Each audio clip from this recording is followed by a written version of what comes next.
then President Bush called it a focus group, and we all know what happened, and is still happening. And so I actually got to this place of deep desperation. I wouldn't call it depression necessarily, because I haven't had the same kind of clinical experience, but I had this, actually very funny, my family went to this totally depressing documentary, which is our favorite thing to do when we all get together. It's really a lovely tradition. And we came home, and we were all totally upset, and I said, I've had this fantasy of lighting myself on fire on the White House steps, like writing a letter about why war is wrong and lighting myself on fire.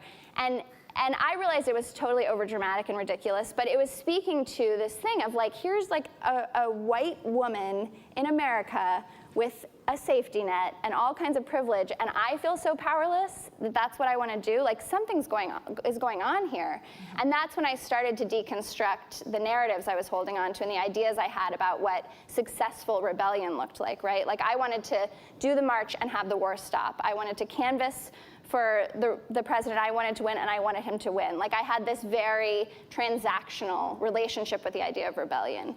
And so part of what I understood through that emotional low was that I needed to reorient myself, have a totally different relationship with rebellion that would last me a lifetime, and was honoring of the lifetimes of rebellion that have come before me. That here I thought I was just gonna like graduate and head out into the world and like be super efficient.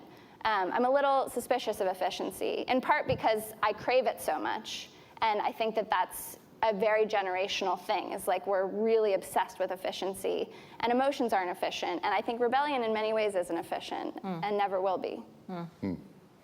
Parker, there's something that you wrote a piece about the modern violence of overwork, which is a wonderful phrase. And I think it applies not only to overwork in the literal sense of how we do our jobs, but also to this overextension of what we can achieve in everything we do. I'm just going to read it. It's wonderful. There is a pervasive form of modern violence to which the idealist most easily succumbs: activism and overwork.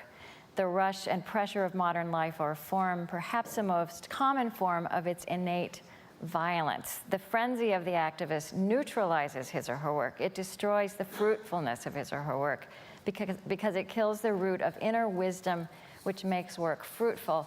And then you talk about how this came to you the hard way as an activist who burned out. And you said, there's a critical question that you ask yourself. What do I need to do right now to tend the root of inner wisdom that makes work fruitful? And I think fruitful not necessarily being synonymous with efficient, or even evidently effective. Right. So just